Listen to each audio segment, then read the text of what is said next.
दोस्ती मोहब्बत की वो शक्ल है जो बगैर किसी गर्ज के की जाती है।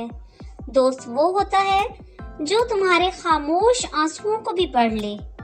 जिंदगी में रिश्ते बहुत मिलते हैं मगर सच्चे दोस्त कम नसीबों को मिलते हैं। दोस्त वही होता है जो तुम्हारे ख्वाबों को हकीकत में बदलने में मदद दे।